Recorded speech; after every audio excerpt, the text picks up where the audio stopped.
ചേർത്തല കടക്കരപ്പള്ളി പടിഞ്ഞാറെ കൊട്ടാരം ശ്രീ ധർമ്മശാസ്ത്ര ക്ഷേത്രത്തിൽ ഭാഗവത സപ്താഹയജ്ഞം തുടരുന്നു. ശബരിമല മുൻ മേൽശാന്തി ബ്രഹ്മശ്രീ പരമേശ്വരൻ നമ്പൂതിരിപ്പാട് ഭദ്രദീപ പ്രകാശന കർമ്മം നിർവഹിച്ചു. കൊട്ടാരം ഭജന സമാജത്തിന്റെ ആഭിമുഖ്യത്തിൽ നടത്തുന്ന ഭാഗവത സപ്താഹയജ്ഞത്തിന്റെ ഭദ്രദീപ പ്രകാശനം ശബരിമല മുൻ മേൽശാന്തി ബ്രഹ്മശ്രീ നീലിമന പരമേശ്വരൻ നമ്പൂതിരിപ്പാട് നിർവഹിച്ചു.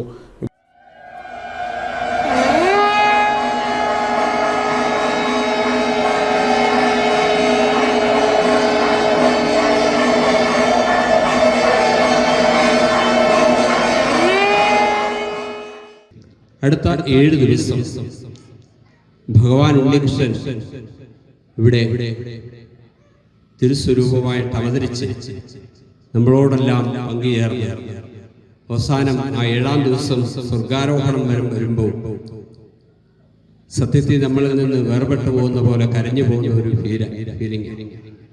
സമാഹരണ സമർപ്പണം ദേവസ്വം പ്രസിഡന്റ് ഇൻചാർജ് പി പരമേശ്വരൻ നായർ ശ്രീപത്മത്തിൽ NS ബാലകൃഷ്ണ കർത്താവിൽ നിന്ന് വിഭവങ്ങൾ ഏറ്റുവാങ്ങി നിർവഹിച്ചു. വനിതാ സമാജങ്ങൾ, സ്വാശ്രയ സംഘങ്ങൾ എന്നീ സംഘടനകളും യജ്ഞത്തിനാവശ്യമായ വിഭവങ്ങൾ സമർപ്പിച്ചു.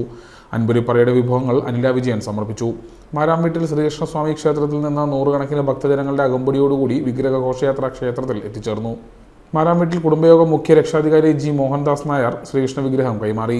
ചടങ്ങിൽ ഭജന സമാജം president S. Radhakrishnan, secretary Ramachandran Nair, N. Ramdas, vice president Gopalakrishnan Nair, Devaswom secretary D. Chandran, Ramachandra Panicker, Radhakrishnan, വനിതാ സമാജം ഭാരവാഹികൾ എന്നിവർ ചടങ്ങുകൾക്ക് നേതൃത്വം നൽകി. തുടർന്ന് പുല്ലയിലെ ഉണ്ണികൃഷ്ണൻ നമ്പൂതിരി ഭാഗവത മഹാത്മ്യ പ്രഭാഷണം നടത്തി. കൊല്ലം വള്ളിക്കീഴ് ഗംഗാധരൻ നായരാണ് യജ്ഞാചാര്യൻ. അഭിവൃദ്ധ സ്നാനത്തോടെ മെയ് 2 യജ്ഞം സമാപിക്കും.